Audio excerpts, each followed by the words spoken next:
formal welcome to one and all. I am Aziel Marques, and I'm the founder of GPS for Parents.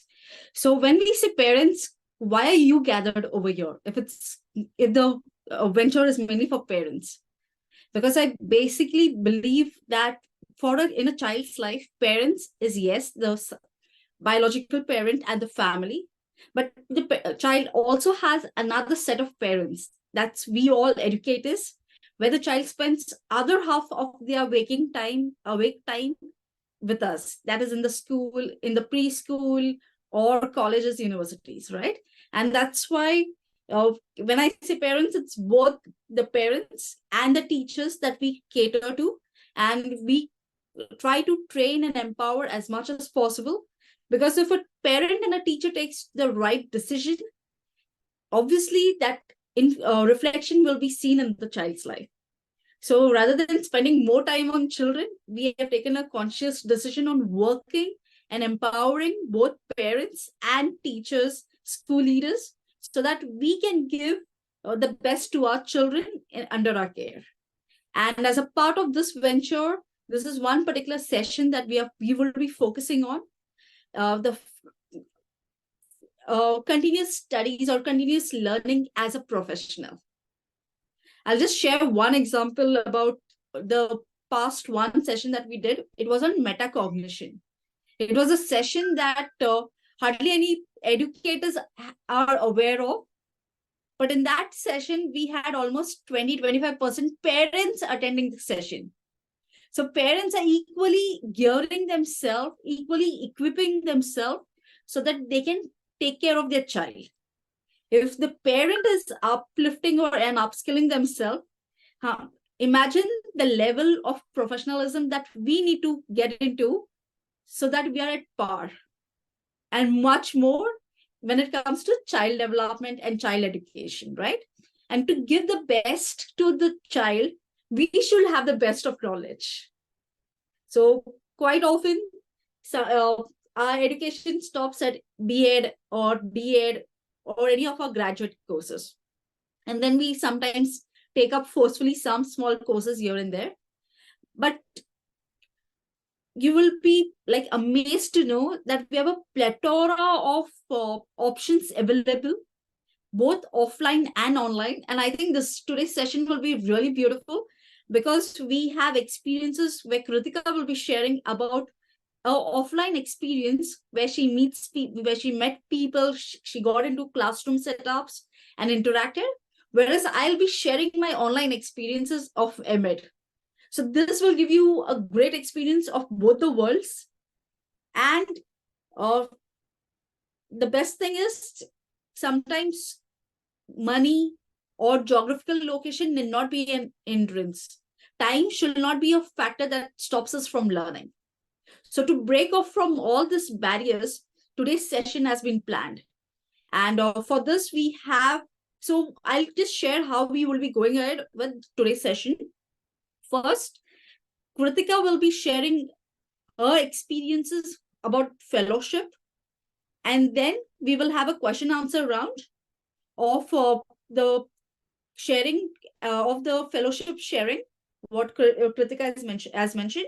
And then we follow up with EMED program, where I will be sharing about how I got a scholarship in that particular EMED program, which is online.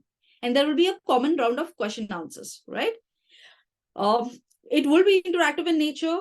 Once we share during the question answer, either you could start, unmute and talk, or else put your question, your queries in the chat, and we will take in from there.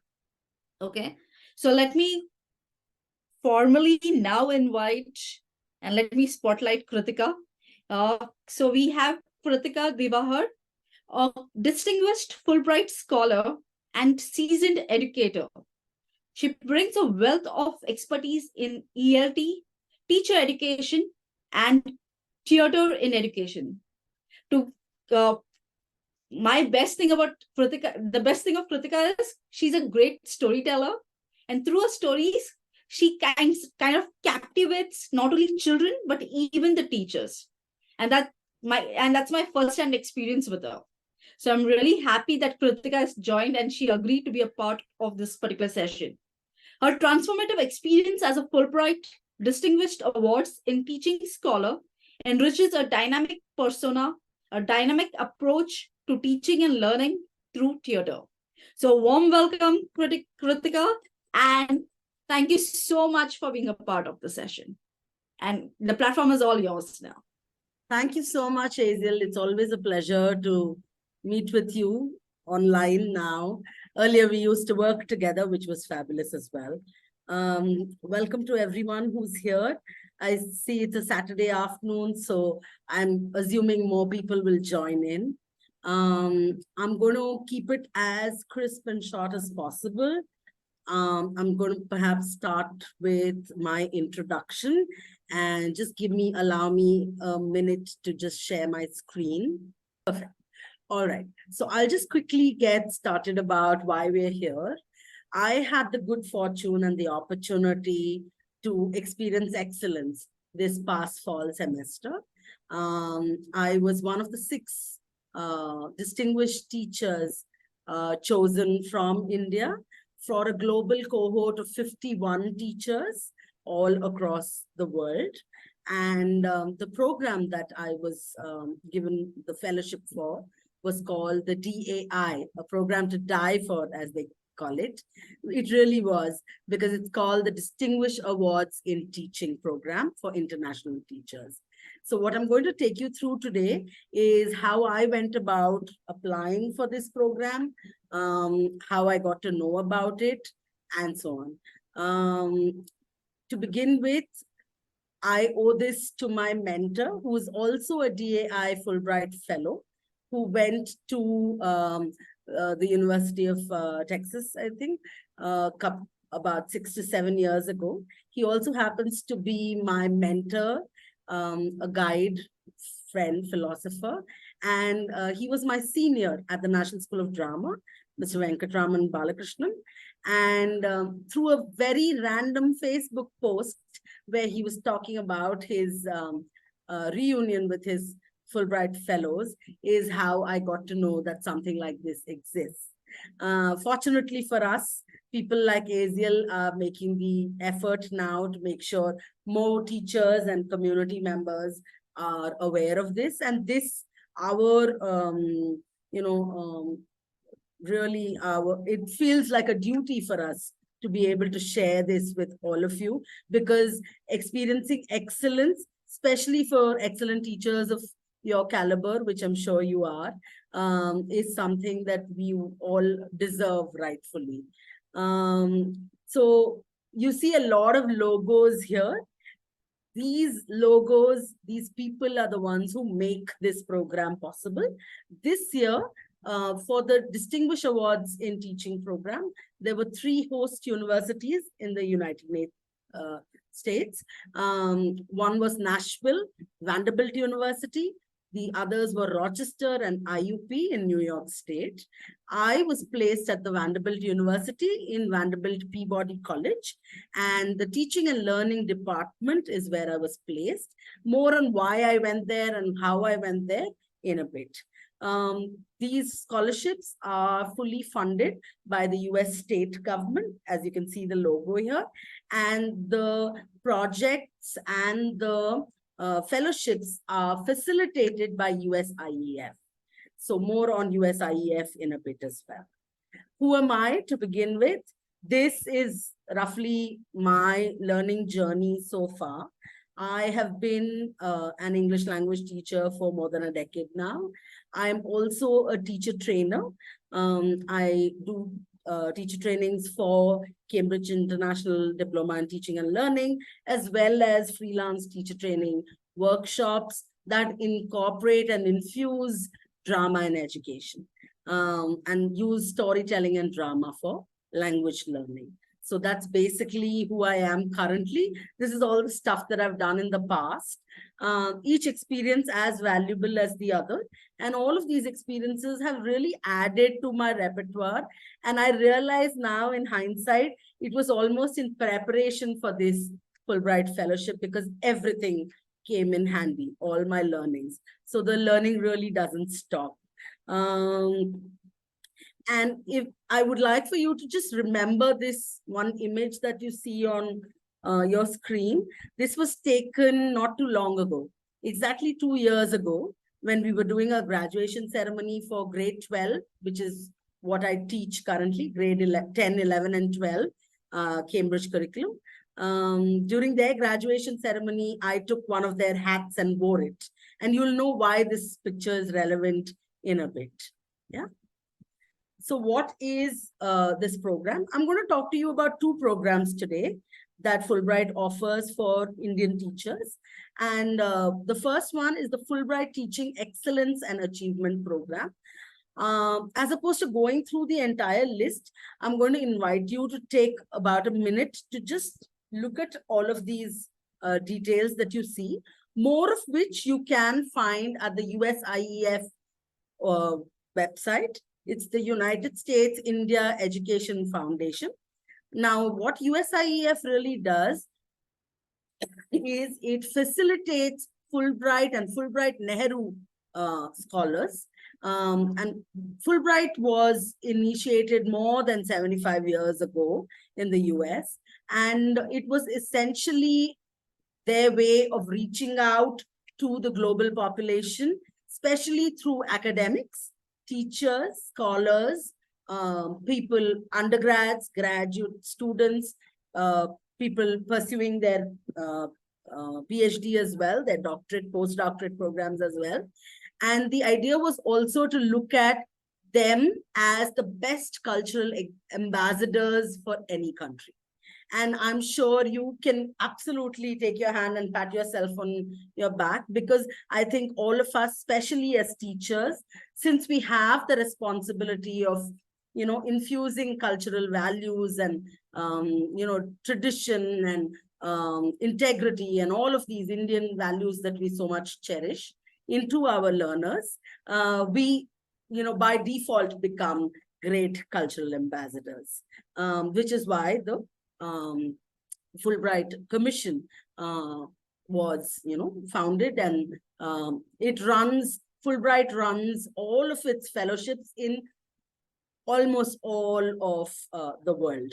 There are Fulbright fellowships available to all, countries, from African countries to Indonesia, Philippines, China, Japan, everywhere.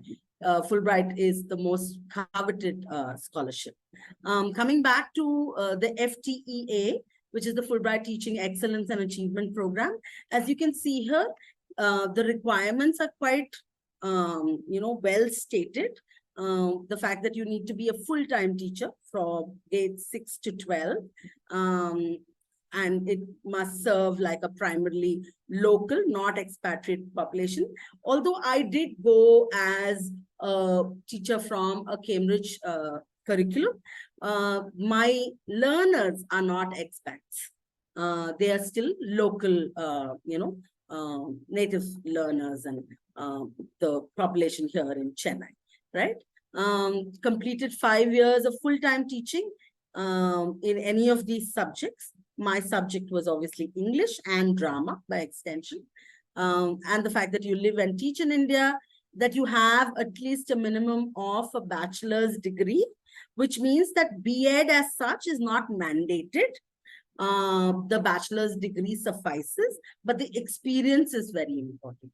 Those 5 years of experience, and the fact that you're able to demonstrate that you would like to continue in education for the next 5 years. One of the things that we often joke about, and it was a running repartee there back in the US, is who's going to stay back in the US? Who's going to jump the J1 visa and just stay back, stay put? The idea is really not that. The idea is for you to be able to bring back all your learning and share with the community. And what we're doing right now is our outreach in that effect. All right. Of course, citizenship is very important.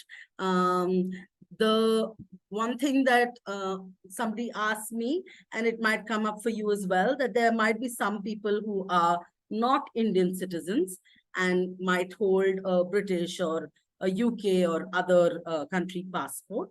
Will it be, will they be eligible for it? Perhaps not, because this is essentially for Indian citizens. But Gayatri Singhal here and Sudarshan Das, they're just these fabulous people at the USIEF who are super patient, take on all questions. So if you have any specific questions, all you need to do is to log on to the website. There is an email ID available there, and they answer any specific questions as well that I might not be able to answer in my capacity as a Fulbright scholar. All right. So the FTEA is a program that allows you to go to the US or facilitates your entry into the US as a Fulbright Teaching Excellence and Achievement Program scholar. If I'm not mistaken, it's anywhere between 6 weeks to 2 months. I'm not very sure of how much the duration of that program is, but I'm sure all of those details are also available. I'm going to focus on the program that I went on, and here are the details for that. Just give me a second. There you go. So this is the one that I went for, and it's called the Fulbright Distinguished Awards in Teaching Program for International Teachers. Now, most of the basic requirements remain the same, but this is also open to primary, middle, and secondary and senior secondary teachers. What they're also looking for, which I realized after looking at the cohort composition once we were there, is teacher trainers who work with elementary, secondary, pre-service and service teachers as well. What that essentially allows for to happen is that the learnings are being able, there is this opportunity for cascading of learning, right?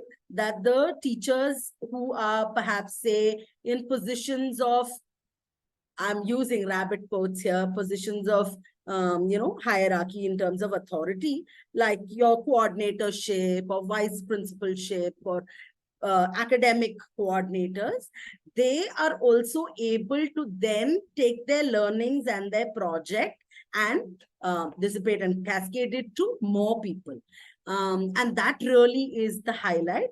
Why? Because the DAI program requires you to write a project proposal. Now, what a project proposal entails essentially is that it's an inquiry project. The inquiry could be anything as simple as, how does language learning happen through technology? Is something that you're invested in. You are interested to find out how the US schools do it, how other global teachers go about integrating technology in the English language classroom. Or it could be something as specific as the one that I chose. As a teacher trainer, my inquiry proposal was incorporating improvisational ethos or the power of drama into teacher training itself, and how that encourages and enthuses teachers to then finally cascade into their own learners and their schools. So the inquiry proposal is one of the biggest mandates of the DAI program. This inquiry project is something that you will be working on for the 4 months, the duration of your stay, which is literally exactly 120 days.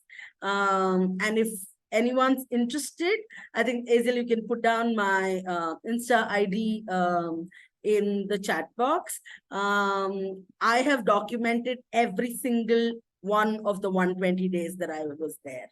You will see us partying, you will see us studying, you'll see us burning the midnight oil in the library, all of that.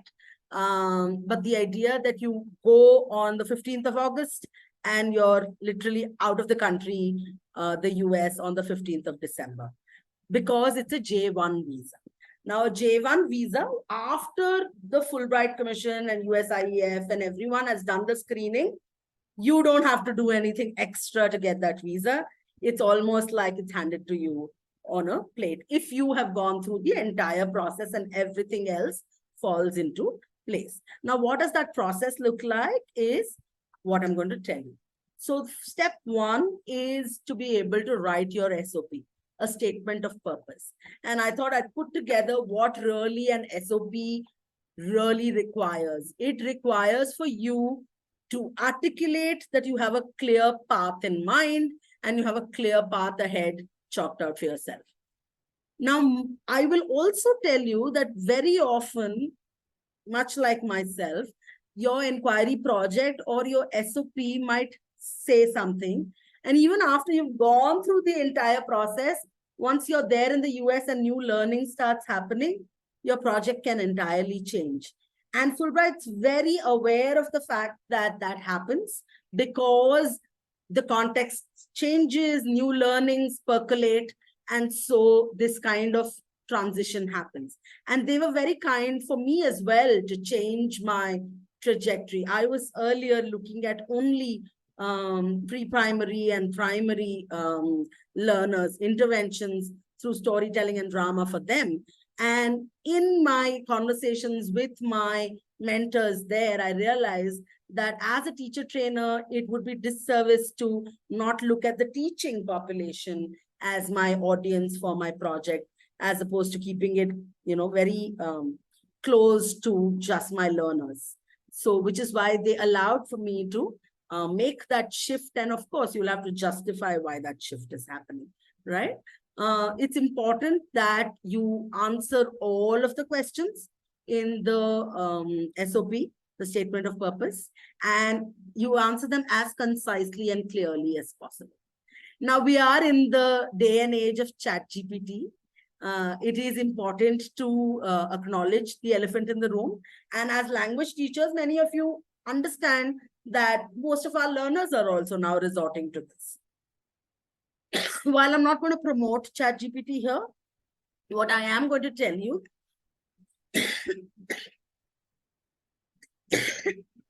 give me 1 second. What I am going to tell you is plagiarism is frowned upon, which includes AI plagiarism.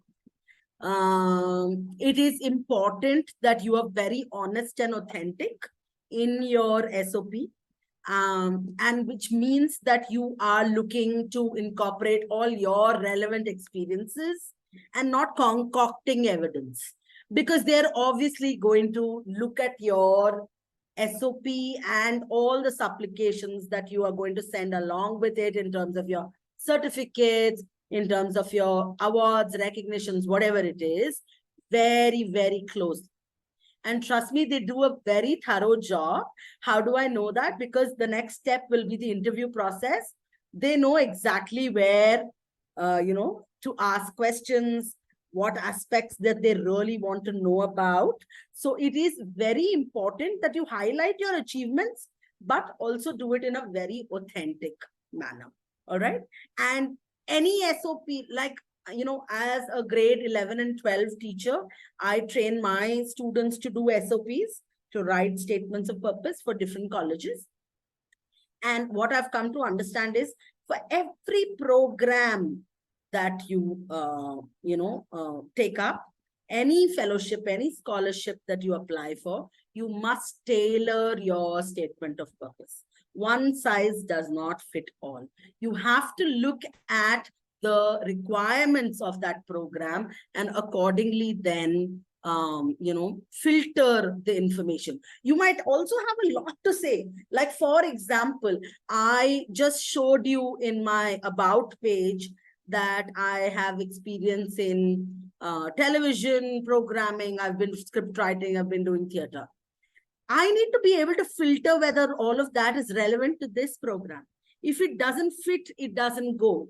It's as simple as that. So it is very important that you realize that while you have to be very enthusiastic in your tone, you must also be super relevant to your purpose, in articulating your purpose because it literally is the statement of purpose. Why do you want to go? What will be the impact after you come back? Impact assessment is something that they take very seriously. How many people are you going to be able to touch and cascade your work to once you come back? All right. Now, why a TOEFL test beats me for an English language facilitator like myself who teaches higher secondary English are the AS and A levels. It is a mandate. And the expectation as far as Fulbright scholarships are concerned is that you get a minimum of 60 out of the 120, listening, speaking, reading, and writing. That is my score. I was one mark less than Ivy Leagues, I'm told. But nonetheless, my students do much better than me, which I'm very proud of. The idea for TOEFL tests is also that you prepare. You cannot go in unprepared. You must take the practice tests, be it IELTS or be it TOEFL. It's a good idea to take realistic mock tests within in like exam situations, because very honestly, as adults, we're out of practice. We're out of practice of writing exams or taking exams, right? And these are online tests, so it's a good idea to be able to give yourself a bit of practice. And this is non-negotiable. It has to be done. But the passing score is 60. So if your question is that I'm not a language teacher, I teach other subjects, and I'm not proficient as much as I would like to be in English, there have been teachers who have held their this platform beautifully with their limited knowledge of English, but at the same time they've worked on all of these skills that you see on the white board here, and they've been able to hold their space within the university. The idea is also that you are able to The idea is also that you're able to audit courses. What I mean by auditing courses is that when you go to the university, you sit in on the classes and the programs, which is the most important component of the process itself. So there are Fulbright seminars, there are audit courses, and you need to also partner with a public school teacher there in the US. Can I have the next slide? I think we'll just take another 5 minutes. Yeah, I will have to stop the share. And what I'll do is when I'm going full screen, it's getting stuck somewhere. Okay, sure. So these are the basics. I would just like to perhaps give you a glimpse of how much fun we had, because we as teachers take ourselves rather seriously. This is the one slide that you might want to take note of. The process is on right now. I would request Aziel to pull this up, and of course we'll send it to you as a link as well and as a screenshot. Currently, DAI and FTEA, both enrollments and application processes are being processed currently. In fact, we just missed the date by 2 days because the 30th of January is when they had their information session. Nonetheless, you can also go in for your mentoring session. And all the details, along with what I have shared, are also available on the USIEF website. So whatever else you need to know, Gayatri Singhal and Sudarshan Das are your people. And you can, like I have said, write to them. So this is a great sort of ready reckoner of this year's cohort, how they will plan. I went in August, came back in December. So it's the fall semester. The 4 months is the fall semester. Did I see any snow? No, I didn't, because Nashville is southern US, so not much snow. The snow started after we had come here. So we saw it virtually with our friends that we had in the US. Talking of friends, checklist. Your checklist is essentially, you don't need to write your TOEFL exam before you apply. Once you've cleared the interview stage, they themselves will send you a voucher and say, go enroll yourself and get your TOEFL score. All right. Meanwhile, you just need to prepare. You don't have to, in advance apply, write a TOEFL test. Keep your passport ready if you're applying. I didn't even have a valid passport when I applied, I'll have you know. My passport just expired like 2 months before I applied. Get all your medical certificate screening in order. COVID vaccine, tuberculosis, and any other specific vaccines that your host university might expect. The J1 visa application, again, the embassy here in Chennai helped me with the entire process. It helps with, the US Embassy and the Fulbright Commission will help you throughout the entire process. They literally handhold you and tell you what needs to be done. Then the visa interview is like makhan because it's a J1 visa. I shouldn't be saying this, but we were scared, we were afraid, but we also realized later that we had crossed all the big mountains, and the visa application was just like a final stamp of approval. The rest of the stuff is what took the most amount of time. And then the university placement arrives in your email inbox, and then you get placed in the university that, depending on your subject choice and your project proposal. That's how their placements happen. You don't get to choose the university. They place you in one of the 3 host universities for that year's cohort. In my cohort, there were 70 people. The ones you see on screen are the Indian representatives this year. There is Mr. Benny Verghese, Dr. Ravi Kola, Ms. Alpa Nigam, Mr. Imran Khan, and Mr. Satyam Mishra. All of them wonderful educators, very well recognized. In fact, 3 of them are National ICT Award winners. In fact, Mr. Imran Khan has been mentioned by the Prime Minister of India in his expat speech that he did in the US, because he runs a lot of apps free of cost. He's created a lot of applications that are available on both iOS and Apple platforms for students free of cost. And they have developed beautiful projects on their way back here. And I'm looking forward to collaborate with them as well. So you already see that the sort of community of teachers is growing. The next, if you can just flip to the next slide.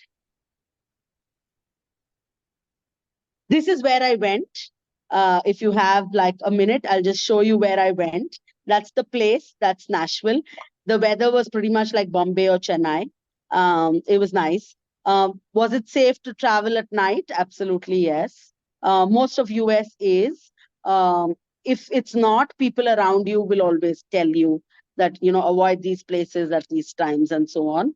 So it's also a great cultural exchange to be able to get to know another culture, how they do things there and so on. But it was not just the place, we were also studying. So I think the next slide will show you that we were studying. Yeah. So they are the people who shaped my project and obviously gave me, and as you can see, I'm so attached to them. I'm wearing my Vanderbilt t-shirt today, my sweatshirt. They are the people. So you have a mentor for your project, you have your course directors, you have your course coordinator. The course coordinator here right in the middle, Ms. Busha Kainar from Turkey. She made sure we had everything that we needed. Our apartments were full of things. We had access to internet, Wi-Fi, everything was taken care of, which is great, right? Next. I think I'm going to end today's thing with and take up any other questions that come up. Aziel, we're going to play a video to show you the kind of educators from all over the world. There are 17 of them. And these 17 educators were placed alongside me in 16 along with me at Nashville, at Vanderbilt University. They worked hard and they partied hard, and you will see exactly why I'm saying that. And I think my message to all of us educators, and I say us because I include myself, I think we take ourselves way too seriously. Of course, we need to, upskill. Of course, we need to upgrade in terms of our achievements, in terms of our accreditation and all of that. But the idea is also to recognize the fact that we are human and that we are people first. And the fact that it's important to work hard and play hard. to have fun. And I hope this video will inspire all of us to say, all right, if I work hard, I can also play hard. Showing you this is there are teachers from all over the world. There's Morocco. Just saw Mexico go by. It's literally like a pageant, international pageant. She's from Greece, human rights activist. She's absolutely fabulous. That's our program director, Dr. Anna Cristina De Silva. This is something that I miss in my MA program. It's not at all this part. We expect all very scholarly stuff, and I wanted to break that myth. We had a lot of fun as well. Amazing gentleman from Senegal, very, very curious and very interested in language development in his country. Marit from Finland, an excellent sort of brain as far as integrating technology in the classroom is concerned. So much to learn from. So the idea is a lot of peer learning happens. This is Benny Verghese, the maths genius from Goa. He's right here in Goa with you, Aziel. And he is fabulous. He has developed so many apps and applets. Dintley from Botswana. Again, all language teachers. That's our, mother hen. She was taking care of us throughout. But I think what I really want to show you with this video is the diversity that you will encounter and the fact that you will be exposed to all kinds of people. And the main trait that I realized all of us had as Fulbrighters was acceptance and adaptability and appreciation for what we have and what we are surrounded by. So those are the triple A's. Oh, Madonna, I can go on and on about how wonderful she is and what a great musician, science teacher, scholar, prepared learners for really tough international exams. An elementary teacher, this one, Jill Somerville from Northern Ireland. Look at the enthusiasm, how infectious it is and how it would translate to her learners. And Emil from Brazil, again, left her 1-year-old daughter behind to be part of this program. So the idea is also to have a great support system. Yeah, that's yours truly.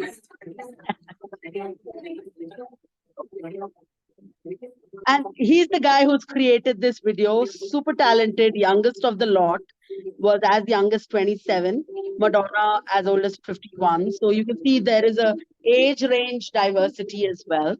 The Moroccans, very gentlemanly and absolutely, I mean, this is a global family that one has made and continues to be in touch with. And that's Professor Kevin Leander. And he was co-course director. And for me personally, he's also an improv scholar. So he was my mentor as far as my project is concerned as well. Yeah, so yeah, that's pretty much us doing all the fun stuff.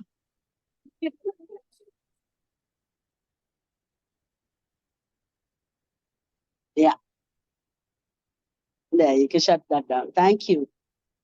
I hope that was as entertaining as it was fun making. Is there another question? I think this one. Yes, I had asked earlier that would I have to, like, see, I'm currently teaching, I'm currently working here in Mumbai. So Right. if I get a Fulbright scholarship and attend the course, I think you said it will take about 3 months, right? 4 months. 4 months. So DAI that means is a 4-month program, and you will have to get leave from your school.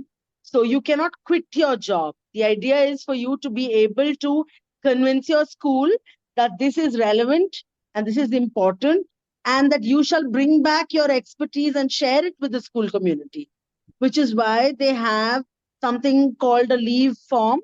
All right. And in the leave form, whoever your signing authority is from school, they have to sign off on it. they have two options, paid or unpaid. Now, again, that depends on your credibility, your relationship with your organization. And the organization accordingly will sign off on it.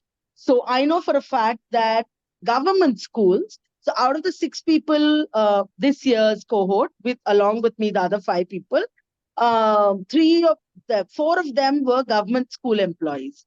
And from Navodaya schools and other, state government schools, who were very, very supportive of their initiatives. And they got a fully paid, funded, leave while they were away for those 4 months. Of course, Fulbright takes care of everything in terms of your travel expenses, in fact, I would go even before that. When they ask you to take the TOEFL test, teaching of English as a foreign language, they even give you the voucher. You don't even have to pay for the TOEFL test. So you're not really spending anything out of your pockets unless you shop till you drop. And Fulbright gives you a stipend or daily allowance for your stay in the US. There is a technology allowance that they give. And essentially your travel, stay, everything is covered and taken care of. Fulbright on your behalf also pays the tuition fees for you to attend the fall semester at whichever university you're placed in. So you're not paying for anything. The only thing is that you must be able to get that leave sanctioned by your school, which essentially is also, remember, I said that the idea that you come back and teach, right? So the idea is not to quit, go to the US and come back. It's to take a sabbatical of sorts, go and then come back and contribute to your teaching learning community. Does that answer your question, Sybil? Yes, thank you. There are common factors that are there, either be it this fellowship or any fellowship or scholarship. They always look at why do you want to do it and how are you going to help or support either the children, students, educators, or the stakeholders, right? So that is a key aspect, that's some common pointers that even I had to fill in to share that why am I eligible for the scholarship, though I have had many years of experience, did my masters and everything of that, but yet how will I contribute after being awarded this particular scholarship or awarded this fellowship? So these are great points that Kritika is mentioning, and the best part is we are just sharing our experiences. We are not here to promote one kind of fellowship or scholarship, nothing of that. We're just here to share that what we have got, we are kind of sharing it with each of y'all so that you all benefit from it and you all share it with others. Because as Kritika rightly mentioned, she had a mentor, she had a person who guided her for this scholarship, for this fellowship. I also had a friend who had introduced me to the MEd program, which I wasn't aware of. And that's another amazing program. So because of such angels in our life, things are better. We have taken good decisions. And okay, so now we are kind of shifting to the MEd program. So this is something that, is my screen visible? Yes. Yeah, okay, great. So let us also understand, what does a scholarship really mean?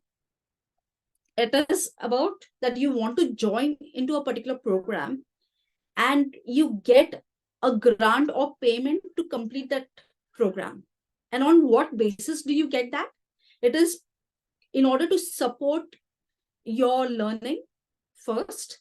Second, if you are if your academic performance is of a higher level, is of a greater level, or other achievement, maybe you might be very good in teaching and you have got a lot of awards and recognition into it, or any other form of achievement, right? So that's when you kind of start becoming eligible for the scholarship programs.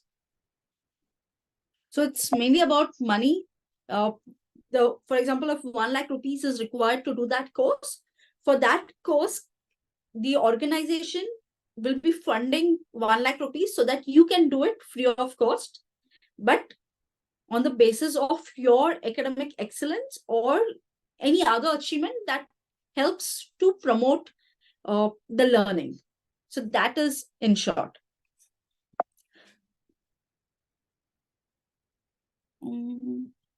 Okay, so I'll be talking about University of People. This is from University of the People. This is from where, let's see. Okay, this is, for some reason it's going on video mode. Just give me a second.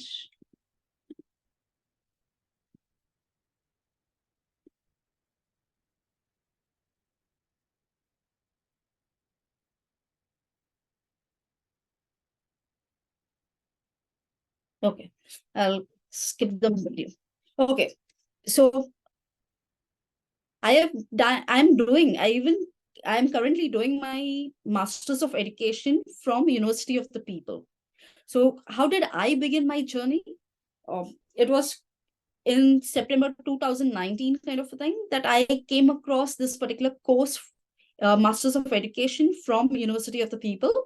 One of my friend who was a part of a IB school, she told me about this particular program. And to just give a bit of details about me, I have done my master's in human development through University of Mumbai College of Home Science, Nirmala Niketan. From there, I started off with my work experience mainly as curriculum development and teacher training. So I worked with schools like Shanti Juniors, Podar Group of Schools, Rustamji Kirawala Foundation, that is Vidgear Schools, but in the other arm of theirs. I worked in Chennai. That's where I met Kritika in Vilamal Group of Schools. I worked for NGOs. So I worked for schools, NGOs, foundations, all mixed, and mainly into curriculum development and teacher training. So that's my key focus area. Plus, I have experience. I have headed a school which was in Indore for children with special needs. So while working, I wanted to kind of upgrade myself and keep myself updated with the current practices. And that's how I came across this particular course. And I wanted something which is obviously accredited to, it is not a fake university, but something that I can use it in my own CV, in my own resume. Second, I required it to be flexible because I was working full time. I did not want anything that where I have to give my fixed time, because at that point I was heading a school. I wanted something that I could do it at my own time, and at my own pace. So this particular program gave me that flexibility. It was tuition free. So for example, if I go abroad and do this course, it will, for any course of similar kind, it will take at least 30-40 lakhs. And that is the amount I did not really want to spend going abroad and studying in that course, because obviously even I didn't have that amount to spare. And so there were a couple of things that led me into this. And University of the People gave this opportunity where it is accredited. It's accredited. It's a part of the US. So University of the People, the main the organization is in USA. It is founded by Shai Reshaped, an amazing university. Now post-COVID, we have come across we have become more aware about online learning, but this university was founded in 2009. From that time on, the kind of online teaching it does is one of the best that I have ever come across. I've done a lot of courses, short-term courses, but this has been one of the best experience that I have had personally, due to which I was very keen on doing the session. Secondly, it gave me the flexibility. Be it early morning, late night, I can do it anytime. There is no time restriction for me. Plus, it is comparatively, it is cheaper than going abroad and doing this course. So it was very pocket friendly. The support that I get in this is from multiple perspectives. One is the professors. The professors are from multiple universities, the best of universities across the world are a part of their base, professor base. Secondly, you also get a program advisor who guides you at every step. They kind of tag along with you if you have any queries, if you don't know how to operate online, or if you don't know how to manage your time, whatever queries you have a program advisor who will help you and guide you with the good solutions. How Kritika mentioned, the Fulbright Fellowship is global in nature, the same as University of the People. It's pretty global because you meet people, like so far I think I must have met professionals, freshers, highly experienced, all in one particular classroom, virtual classroom, uh, from at least I think 40-50 countries so far. So you kind of interact in different ways, and I'll share how do we interact virtually. And obviously the expertise, as I said, getting first-hand knowledge from the professors who are teaching in Harvard, who are teaching in multiple universities across the world, is like at another level together. So just sharing across, it's approved and accredited by BPPE and DEAC. They are mainly distance distance accreditation institutes, and it's in collaboration with NYU, Harvard, IB. So Masters of Education in particular is very it's linked highly alongside with IB, because IB is the creator of this program largely. And then Harvard, McGill are a couple of their collaborations. They have much more collaborations these days. Kritika has come back, but what I'll do, I'll continue with this and then we'll go ahead with Fulbright. Absolutely. Thank you so much. Please continue, Aziel. So just to give you a wholesome view of what University of People provide, these are the master's degree in business administration, information technology, education. Then they have bachelor's degree. Caleb joined from who's into 12. You can start looking if you want to go ahead with this. Associate's degree, non-degree programs. So there are a couple of programs that you can get into. What I got into was largely the Masters of Education in Advanced Teaching. So what it does, as I said, this particular program is designed alongside with International Baccalaureate, IB. IB is one of the boards, like how we have state board, like Jaipur board, Maharashtra board, Goa board, Tamil Nadu board, state boards. Then we have Central Board of Secondary Education, CBSE board, ICSE board. At an international level, we have IGCSE Cambridge curriculum. We have IB, that is International Baccalaureate curriculum, and so forth. And IB is one such curriculum that is accepted and warmly welcomed by educators in most part of the world. So that was my first tick, that okay, since IB is doing it, it is something that I want to get into. Before that, I had no experience of International Baccalaureate per se. I have largely worked into state boards, CBSE boards, ICSE boards mainly. So IB was something new for me at that point. So in total, there are 13 courses to complete the Masters of Education. And these are the courses. It takes you right from how, what is education, the context of education, how did education evolve throughout the so many years, the different theorists that are there, learning theory. Then it talks about classroom environment. It talks about how to bring about positivity in the child, psychological aspect of it. It talks about barriers into learning, technology, assessment, evaluation, all the different aspects that is required for an educator to go and be in the class and to implement one's lesson to the highest level possible. So IB, this particular program, though it is self-paced, but it gives you so much meat that you can literally take that learning and start implementing in the classroom without waiting for another day.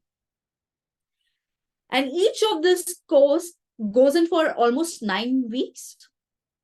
and there are credits to it. So after you get the complete 39 credits, that's when you get that's when you are awarded the Masters of Education. So initially, before even I got the scholarship, I had enrolled myself and I did pay a certain amount of money as fees into it. And later I got the scholarship. So I got the pinch of paying money, plus now the luxury of having the scholarship and being a part of a part of that scholarship thing. So now, how is this one course? What happens in this one course? Every week there are assignments, there are reading materials. So we have to read it at our own given time. No one checks. There's no time limit also. But at the end of that week, there are some certain assignments that we have to submit. I'll explain how this submission happens. There are 3 levels of submissions. One submission happens where the peers, those are learning along with us, 3 of them will review your work, and we get to know who is reviewing our work and marking us and giving us the explanation of that. The second assignment, it goes anonymous. So you don't know who's reviewing or assessing your work. So one is where you get to know which peers of yours, which colleague, friends of yours are checking your learning. Second, it's anonymous. You don't know who has checked and given rating. The third is where your professor will be checking your work. So there are 3 different assignments that we have to submit on a weekly basis for each particular course. And in one course, in one particular week, we have group activity where 4 or 5 of us from different parts of the world will come together virtually and work on one topic and then submit our work. So that is called a group assignment. So this is how the entire functioning happens. We can do this particular Masters of Education. It can take us 2-3 years or more, or some people also complete within a year or less. So if you have time at hand, you can take 2-3 courses at one time and complete it within a year. Or if you want to give yourself some time, which I have taken, I started my own venture 2 years back. So I taught to myself that I will not strain myself too much. I will take as much as possible, complete my Masters of Education slowly and steadily, so that my work doesn't get hampered and I still continue learning. So with that in mind, I started off, and now I think I have one. So, and there are some important courses that has to be done compulsorily, and there are some courses which you can choose if you want to do or no. Being a learner, I want to do all of it. So I have kind of extended my time frame, but I am continuing with it. So maybe in another 6 months' time, I'll get my certificate per se on this aspect. So in short, you learn, you are given literature or you're given content to read, to watch videos, you research about it online, then you start making your assignments and submit it for your peers and your teachers, professors to mark and give assessment, to assess you per se. And similarly, you will be assessing other colleagues' work. So it also helps in your own reflection of and learning aspect from understanding that, okay, someone from Thailand, someone from US, someone from UK, some are freshers, some are highly experienced. They all come together to share their experiences about their own teaching life. And it's so beautiful to read through their assignments, through their experiences, what they go through in their classroom, how are they solving their problem. And then that gave me a lot of insight on what I can do in my setup, in my own context. So this is how that Masters of Education kind of works. The eligibility for this is that you have to be 18 plus years old. You have to have a bachelor's degree, equivalent to the US accredited institution. So even if you are, if you have got bachelor's from India, that will highly stand as the eligibility criteria for you. Okay. And the third aspect is your English language proficiency. You should be quite fluent in English because that's the medium of instruction. In case if you are not, that's not a problem. There are some additional English courses that you can take up from the university itself, and then start off with your Masters of Education. So there's a lot of flexibility and lot of openness and to it, because they want students, they want educators from across the world to join them, to learn from them. Okay, and the period of enrollment, there are twice you can register for it. Once it happens in April, so from March onwards you can start enrolling for it, and the second is September.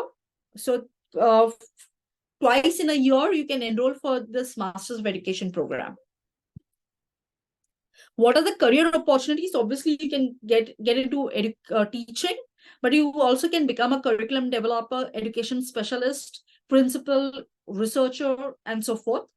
And as I said, what really helped me to take this decision of being a part of Masters of Education was that it's in collaboration with International Baccalaureate. So it obviously opens a lot of avenues for me, be it in India or abroad. Sitting over here itself, I can connect with IB schools or connect with people from education field from foreign land and start exchanging ideas or start working together, collaborating with each other, right? So that's the beauty of this Masters of Education program.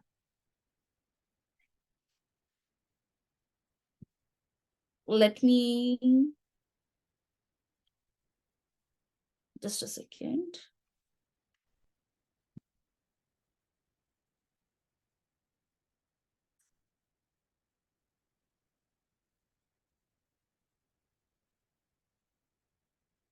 Okay, coming to the fees, for some reason. Okay.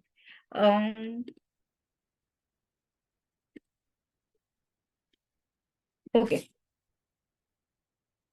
So as Kritika also mentioned about global connectedness, this program also helps you connect with people across the world, professionals from highly reputed schools, colleges as well. So it's a great learning just to be connected with each other, right? And the kind of diversity that each of them come through. Obviously, India being a diverse country, that's the beauty. You will have a lot of Indians being a part of the MEd program. Plus, there are people from abroad who are a part of it. So you get the flavors from both the world at one place itself. With respect to fees, there is no tuition fees. That means normally what you would normally pay there, but there is an application fee of $60 and assessment fees for each course. It's $350. If you get a scholarship, then none of the fees will be, you need not pay this fees per se. Okay. So I paid for, I think, 2-3 courses, and then I got my scholarship. So from then on, it's kind of everything is taken care of by IB. So the scholarship that I got is being funded by International Baccalaureate, IB. So that's another feather on my hat, which says that, okay, scholarship given by IB per se, right? So that is another beauty of this particular program. Coming last to the final aspect, if Masters of Education, this particular program is something that you would like to attach yourself, and if you think that funding is one of the aspect that is limiting you from studying further, then don't worry. If you meet the criteria of 18 years old, bachelor's, you have some good experience into teaching, and if you can showcase that whatever you are going to learn from the program, you will be implementing it at the ground level with your students in your school, in your colleges, then that holds highly positive when they look at giving you the scholarship. The process is, yes, similar to what Kritika has been taking you through. There are a couple of documents that you have to fill,